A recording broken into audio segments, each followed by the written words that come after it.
Race and ethnicity are something that people are born into. There isn't any real choice to it, it simply comes down to genes.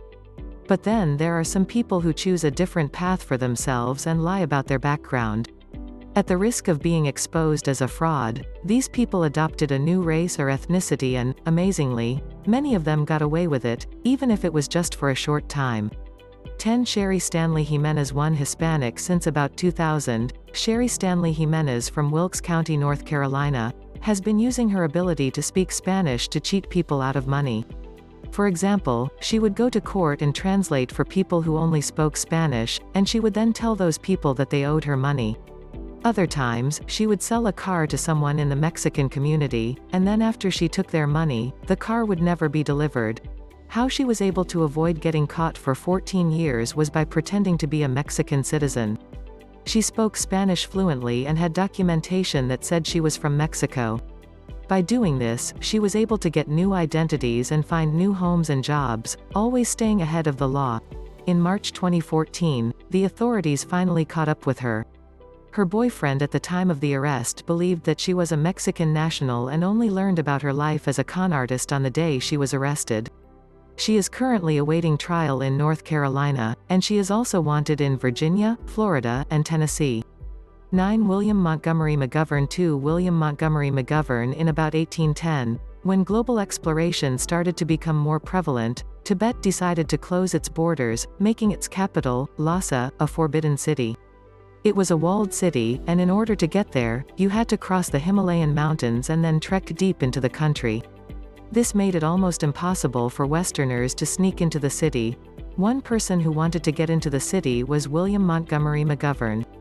McGovern got a degree in divinity in Buddhism from a monastery in Kyoto, Japan, and then went to study at Oxford.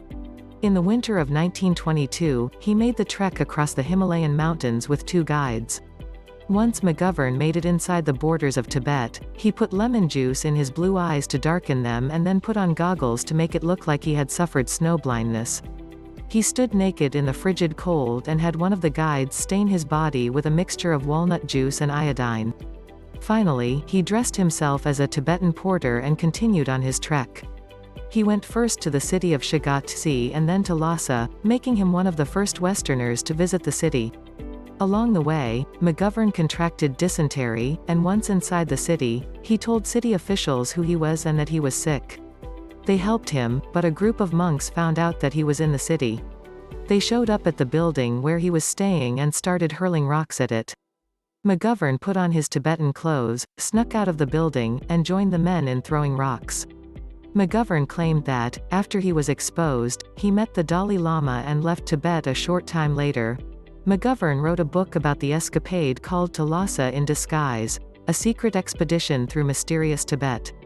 McGovern would go on to explore the Amazon, and during World War II, he went to Japan as a reporter and worked with the naval reserves. At the age of 30, he became a professor at Northwestern University. He passed away in 1964 at the age of 67. 8 Nelson Scott Simpson. The world of professional wrestling is no stranger to people playing caricatures of ethnic stereotypes. As offensive as it sounds, it was just common practice because it made narratives much easier to play out. This brings us to Nelson Scott Simpson, who grew up in Minneapolis, Minnesota. Originally, he trained to be a football player, but after an injury, he started wrestling in 1984 under the name Nikita Koloff, the Russian Nightmare. Nikita's backstory was that he was a new immigrant from Moscow, and to stay in character, Simpson didn't speak a word of English for 13 months, except to his uncle and teammate Ivan Koloff. Ivan wasn't Russian, either, he was a Canadian named Oriol Perez. In order to sell the angle and stay in character, Simpson needed help with everything in life. Simpson took Perez and used him as his translator so that he could get an apartment and do other day-to-day things. Simpson even went as far to have his name legally changed to Nikita Koloff. After 13 months, he would only speak in clipped English with a strong Russian accent. The amazing thing is that he kept up the persona for years. He even learned to speak Russian and had his son's birth certificate indicate that he was born in Lithuania. Simpson kept up the illusion that he was Russian all the way up to his retirement in 1992. He said it surprised many people when they learned that he spoke fluent English. After his retirement, Simpson became a born-again Christian and now has his own ministry. 7. Vijay Chokal-Ingam. When it came time to apply for medical school in 1998, Vijay Chokal-Ingam didn't think his marks were good enough for an Indian American to get accepted. His marks were slightly above average, but not amazing. So Chokal-Ingam changed his appearance by shaving his head and cutting his eyelashes. He then applied to 22 different schools using the name Jojo Chokal-Ingam, which was his middle name, and said that he was African American. Out of the 22 schools, half of them interviewed him, and he was finally accepted at St. Louis University Medical School, where he posed as an African American for 2 years. During that time, he says that he went through such stereotypical African American experiences such as being harassed by police and accused of shoplifting. Chokal-Ingam claims that the only reason he got in was because of affirmative action. Critics point out that there was no comparison to prove that. After all, he never even tried to apply as an Indian American. 6. Chico Meriden. 5. Tu Moon. In 1914, Chief Tu Moon Maridas moved to Waterbury, Connecticut, and started selling herbal medicine on the streets. When the 1918 flu epidemic hit the U.S., Tu Moon became renowned because, apparently, none of his patients died. This helped the popularity of his herbal remedy bitter oil, which was a laxative that was marketed as a cure-all. From there, he came up with a repertoire of herbal patents, and his remedies were so popular that he built a factory. The business was very lucrative, and Tu Moon became an incredibly wealthy man.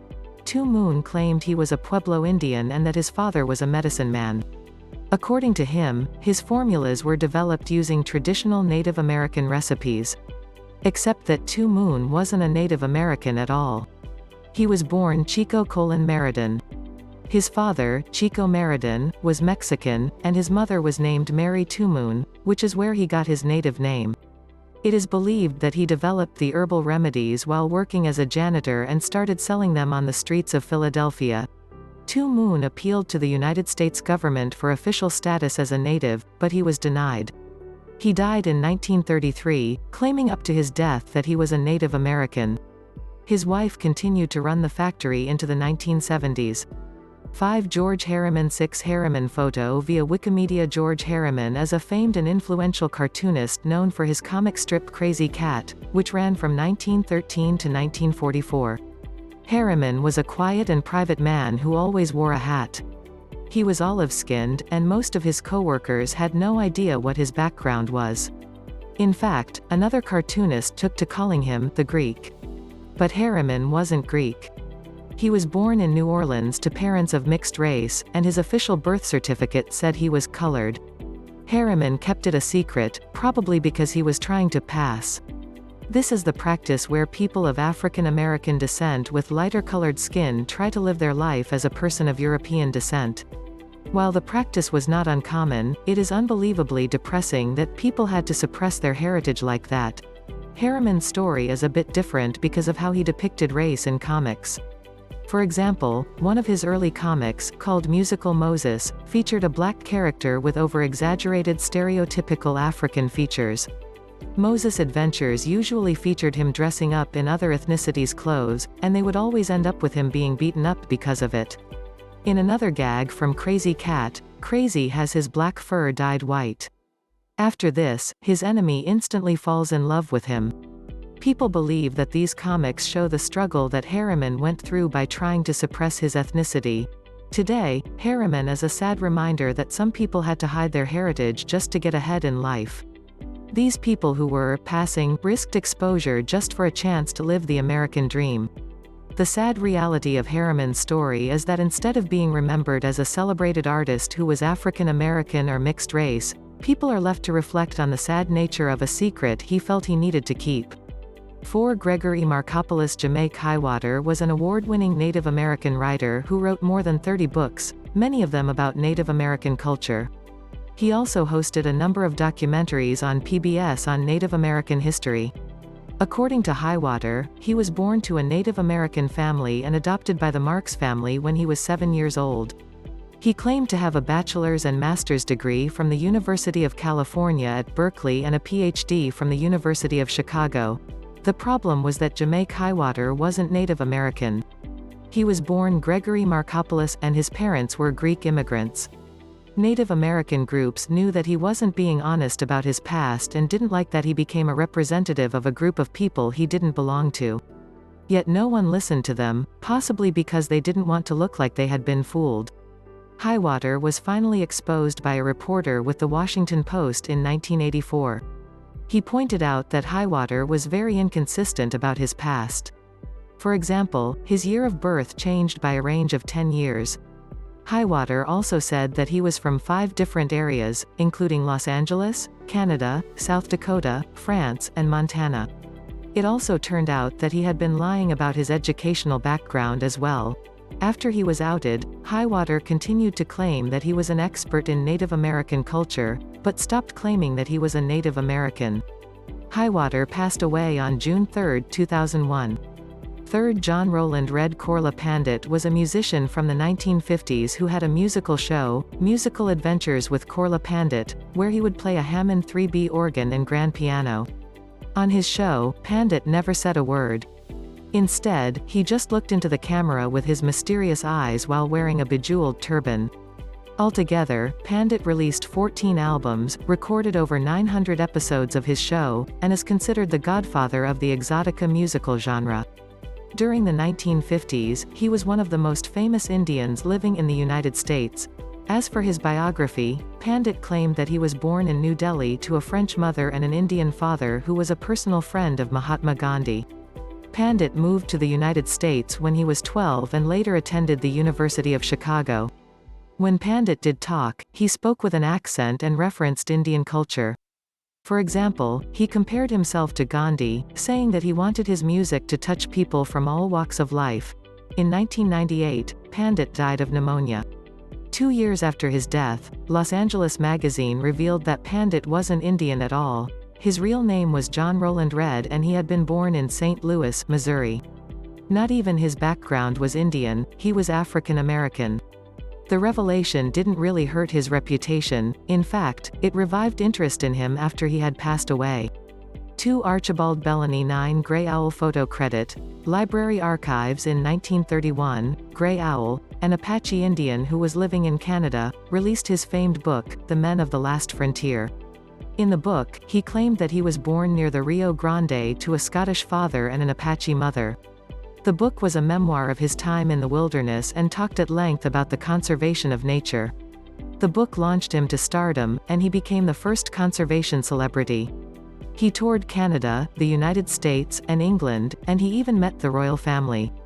He died at the age of 49 on April 13, 1938. It was only after his death that it was revealed that he was not Native American.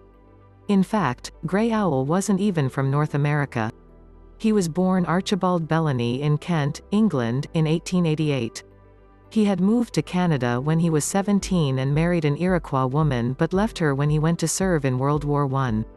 He was injured in the war, so he returned to England before he finally ended up back in Canada. In Canada, he lived with a number of Aboriginal tribes and lived in the wilderness for a number of years. Despite lying about his past, Gray Owl is hailed for his contributions to conservationism and environmentalism.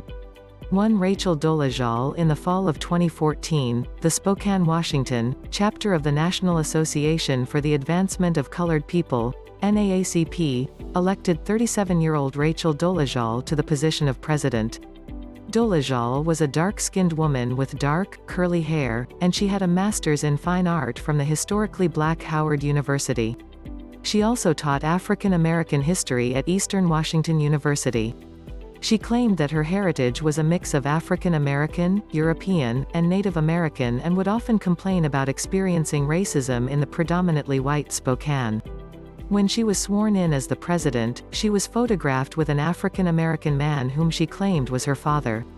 After being elected, she was hailed for revitalizing the chapter and for the excellent work she did in the community. In June 2014, her real parents, who were white and lived in Montana, came forward and said that their estranged daughter was not being honest about her race. They even produced pictures of her in high school, where she was pale and had blonde hair. They said that she started to identify as black about 10 years prior when they had adopted 3 African American children and one from Haiti.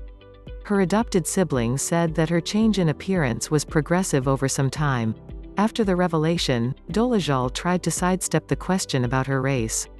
When she was confronted about who the African American man in the picture with her was, she said it was her father, but then later clarified that it was a friend who was a father figure to her. It was also revealed that when she was at Howard, she sued the school for discrimination because she thought she was passed over for a teaching assistant job because of her race. During the suit, she alleged that, at an exhibit, her artwork was removed because she was white. She lost the lawsuit. Due to the scandal, Dolezal was forced to resign, but she claims that she will continue to fight for human rights.